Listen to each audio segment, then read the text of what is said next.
Charles Thomas. Sitting in this morning for Maze Jackson, who has a couple of days off. In the studio with me are our WVON commentators, Amara Inya and attorney Kimberly Agoin. And we have been talking about, unfortunately, what too many people expect to be another long, violent holiday weekend in the city of Chicago. What can be done to put a lid on the violence, to tamp it down, to make sure the young brothers and sisters just chill, just put the guns down. You can be mad, but you don't have to kill anybody or attempt to kill anybody.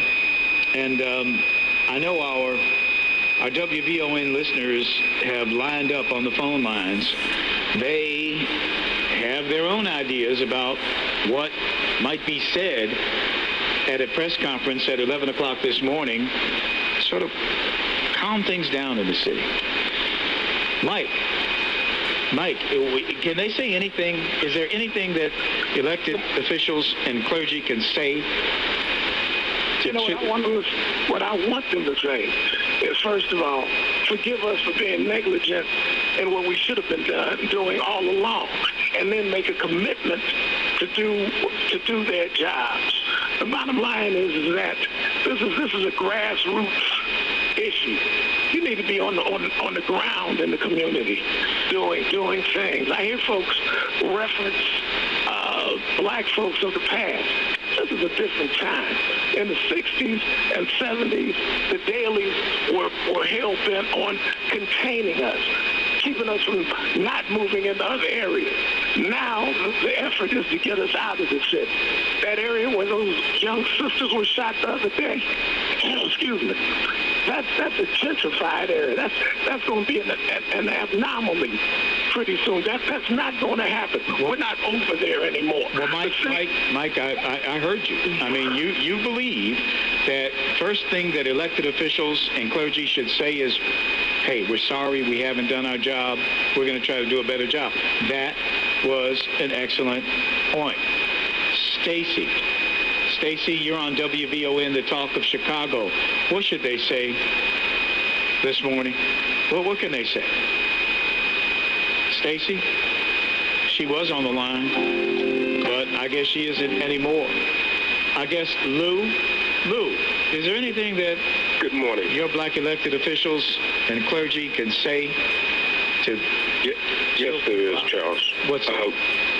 What they can say this morning is they can say that we have offices in the community. There are 7 elected officials who represent you based on your address. We want you to come to our offices. If you need some assistance, we will provide you with the information. We will make the referral for you. We are, in fact, funding billions of dollars worth of service agencies that are out here to deal with these young people. We want to hold those agencies accountable.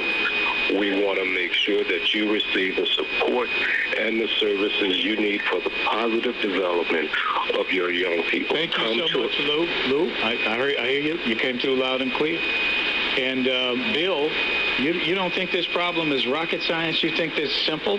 There's something simple you can say to people? Yeah, Chuck, it's rocket science. First thing first, the elected officials and the clergy can't say anything because they've set up in their offices for all these years and have never connected with the community. All they have to do is put down their egos and go get the guys who know these people, the people who are their political adversaries or people they don't really like, but these are the guys that will get the job done. You got T.O. Harmony. He used to do this, okay? You got Mark Carter, who knows a lot of people out there. He knows these leaders of these little cliques. You can get them together, and you can get them together, and you can have them make a treaty or some type of agreement in which this will not happen. It will slow down. But see, as long as you sit up in your nice office and your nice clergy church, we'll forget about it. Bill, thank you so much. And finally, James, what can they say? What can they say to black folks? Good morning, sir. Good morning. Good morning.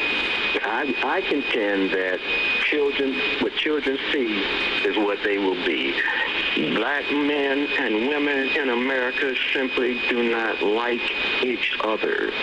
And our poison is so thick that these poor gangbangers are caught in our crossfire. They're looking for guidance, but it ain't going to come from us because we simply do not like each other. As you know as well as I do, that a lot of these white merchants set up their own little rules specifically for us black men.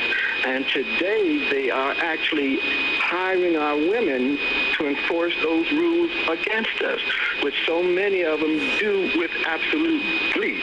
I walk a lot. I take buses and trains, so I'm in the street every day, and I see all of this nonsense going on. And contrary to popular opinion, we black men are not as stupid as the world seems to think that we are. We watch and see how we have helped chop down Bill Cosby. Well, James, are you saying that they need to tell us to be more brother and sister-like? Oh, I wouldn't talk about that. I have nothing to say to them. That's what I want to say. But our question is, what can you say in a press conference to help black people get to that? Black men and women need to sit down, talk it over, and let's straighten it out. Thank you so much, James.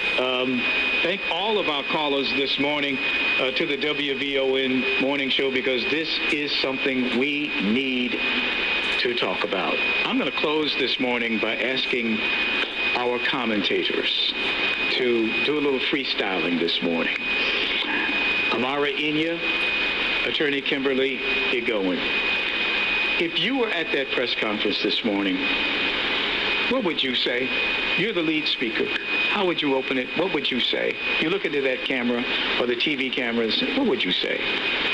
If I were at that press conference as an elected official? As an elected official, as a community member, as Amara Inya. I have to say, Charles, I would not be at the press conference unless I were announcing what I am doing, that we have secured X amount of dollars for investment, that we have addressed this issue with lead in the homes, that we've addressed this issue with hiring and jobs.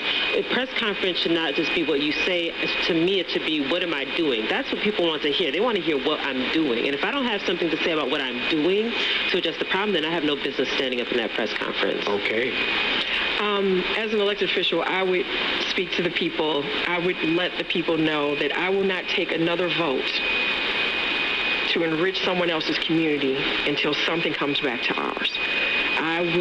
You all call it, I don't know what you all called it, but I would let people know that for too long, African Americans in elected office have not joined together on behalf of our community. We've taken a lot of votes that have helped enrich other communities, help make their lives better to the detriment of our own. And I'm not doing my job unless I make our lives and our standard of living better. Can you put yourself in their position, though, when they have to answer to Rahm Emanuel, Mike Madigan, whoever else? But the point is, they're not supposed to answer to Rahm Emanuel or anyone else. They answer to us, and this power. There is a serious shifting of power. If they're answering to Rahm Emanuel and they're not answering to the people of their community, that's where the problem lies. I hear you 100%.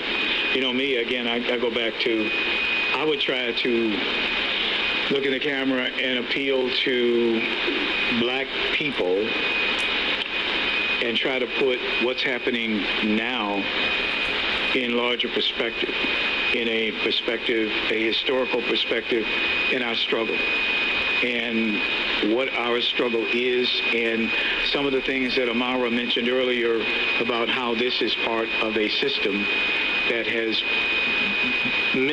meant to enslave us, basically, enslave us physically as well as mentally, and spiritually, and we have to understand the system in order to overcome it. We have to be aware of what the system has been doing to us for all these years. And I just hope they can come up with something to say at 11 a.m. this morning. Yeah. And I go back to Are they doing this because they've been shamed into doing it by Father Pfleger, who is taking his own style of direct action, which is to close down an expressway in a few days? But at any rate, we shall survive because we have. How does the song go? Sing a song full of the faith that the dark past has taught us, Full of the hope that the present has brought us. At any rate, we are out of here on the WVON Morning Show. My name is Charles Thomas, sitting in for Mays Jackson, for Annette Flournoy, Sonia Escobar.